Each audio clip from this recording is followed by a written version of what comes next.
स्वतंत्रता संग्राम में कई स्वतंत्रता सेनानी रहे हैं जिन्होंने अपना जीवन राष्ट्र के लिए समर्पित कर दिया और हम सब के लिए प्रेरणा का स्रोत बन गए।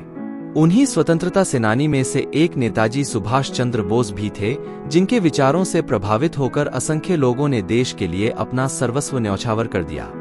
कोट्स इनके माध्यम से आपको सुभाष चंद्र बोस के महान विचारों को जानने को मिलेगा, जिसके लिए आपको वीडियो को अंत तक देखना पड़ेगा। 23 जनवरी 1897 को ओडिशा के कुट्टक गांव में जन्मे सुभाष चंद्र बोस, जिन्हें प्यार से नेताजी के नाम से भी जाना जाता है। सुभाष चंद्र बोस भारत के सबसे महान क्रांतिकारियों में से एक थे।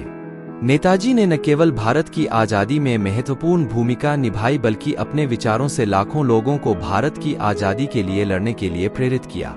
नेताजी सुभाष चंद्र बोस ने ही 1943 में भारत को ब्रिटिश शासन से मुक्त कराने के लिए आजाद हिंद फौज का नेतृत्व किया था। तुम मुझे खून दो, मैं तुम्हें आजादी दूंगा संघर्ष ने मुझे मनुष्य बनाया। मुझमें आत्मविश्वास उत्पन्न हुआ जो पहले मुझमें नहीं था। मैंने जीवन में कभी भी खुशामद नहीं की है। दूसरों को अच्छी लगने वाली बातें करना मुझे नहीं आता। व्यर्थ की बातों में समय खोना मुझे जरा भी अच्छा नहीं लगता। हम संघर्षों और उनके समाधानों द्वारा ही आगे बढ़ते हैं। श्रद्धा की कमी ही सारे कष्टों और दुखों की जड़ है। जहाँ शहद का अभाव हो वहाँ गुड़ से ही शहद का कार्य निकालना चाहिए। सुबह से पहले अंधेरी घड़ी अवश्य आती है। बहादुर बनो और संघर्ष जारी रखो, क्योंकि स्वतंत्रता निकट है। मुझे जीवन में एक निश्चित लक्ष्य को पूरा करना है। मेरा जन्म उसी के लिए हुआ है। मुझे नैतिक विचारों की धारा में नहीं बहना है। विषय अब भी मेरे हाथ में है। मैं केवल कार्य करने का अधिकार है। कर्म ही हमारा कर्तव्य है। कर्म के फल का स्वामी भगवान है, हम नहीं। दिल्ली की सड़क स्वतंत्रता की सड़क है।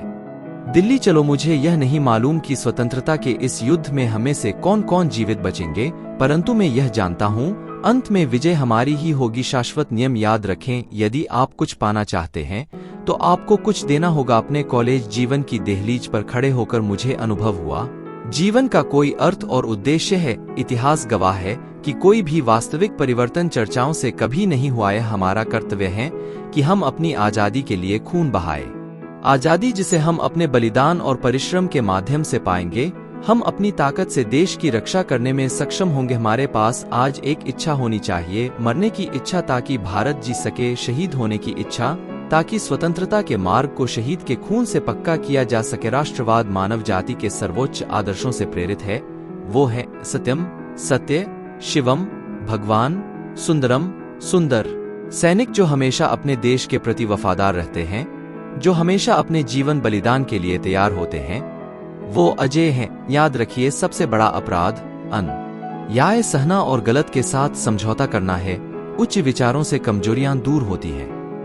हमें हमेशा उच्च विचार पैदा करते रहना चाहिए। आशा की कोई न कोई किरण होती है जो हमें कभी जीवन से भटकने नहीं देती। सफलता दूर हो सकती है, लेकिन वह मिलती जरूर है। असफलता हमेशा असफलता के स्तंभ पर खड़ी होती है।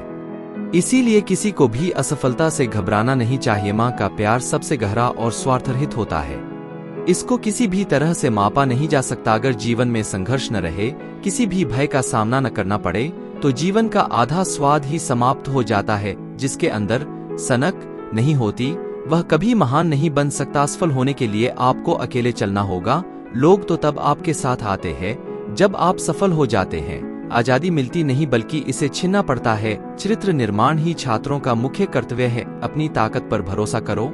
उधार की ताकत तुम्हारे लिए घातक है। अगर कभी झुकने की नौबत आ जाए, तब भी वीरों की तरह झुकना। सफलता की नींव हमेशा असफलता से ही होकर गुजरती है। राजनीतिक सौदेबाजी की कूटनीति यह है कि आप जो भी हैं उससे ज्यादा मजबूत दिखे। एक गुलाम लोगों के लिए मुक्ति की सेना में पहला सैनिक होने से बड़ा कोई गर्व, कोई बड़ा सम्मान नहीं हो सकता है। एक व्यक्ति एक विचार के लिए मर सकता है, लेकिन वह विचार उसकी मृत्यु के बाद 1000 जीवन में अवतरित होगा। मनुष्य धन और सामग्री अपने आप में जीत या स्वतंत्रता नहीं ला सकते। हमारे पास वह प्रेरक शक्ति होनी चाहिए जो हमें वीरतापूर्ण कार्यों और वीरतापूर्ण कारनामों के लिए प्रेरित करे। एक सच्चे सैनिक को सैन्य और आध्यात्मिक प्रशिक्षण दोनों की आवश्यकता होती है। जब आजाद हिंद फौज खड़ी होती है तो वो ग्रेनाइट की दीवार की तरह होती है। जब आजाद हिंद फौज मार्च करती है तो स्टीमर की तरह होती हैं। जीवन की अनिश्चितता से मैं जरा भी नहीं घबराता। समझौता सबसे बड़ी अपवित्र चीज है। विश्वास की कमी सभी परेशानियों और दुखों की जड़ है। समय से पूर्व की परिपक्वता अच्छी नहीं होती, चाहे वह किसी वृक्ष की हो या व्यक्ति की, और उसकी हानि आगे चलकर भुगतनी ही होती है। निसंदेह बचपन और युवावस्था में पवित्रता और संयम अति आवश्यक है। परीक्षा का समय निकट देखकर हम बहुत घबराते हैं, लेकिन एक बार भी नहीं सोचते कि जीवन का प्रत्येक पल परीक्षा का है। यह परीक्षा ईश्वर और धर्म के प्रति है। स्कूल की परीक्षा तो 2 दिन की है, परंतु जीवन की परीक्षा तो अनंत काल के लिए देनी होगी, और उसका फल हमें जन्म जन्मांतर तक भोगना पड़ेगा। भावना के बिना चिंतन असंभव है। यदि हमारे पास केवल भावना की पूंजी है तो चिंतन कभी भी फलदायक नहीं हो सकता। बहुत सारे लोग आवश्यकता से अधिक भावुक होते हैं, परंतु वह कुछ सोचना नहीं चाहते। हमें अधीर नहीं होना चाहिए और नहीं यह आशा करनी चाहिए कि जिस प्रश्न का उत्तर खोजने में न जाने कितने ही लोगों ने अपना संपूर्ण जीवन समर्पित कर दिया, उसका उत्तर हमें 1-2 दिन में प्राप्त हो जाएगा।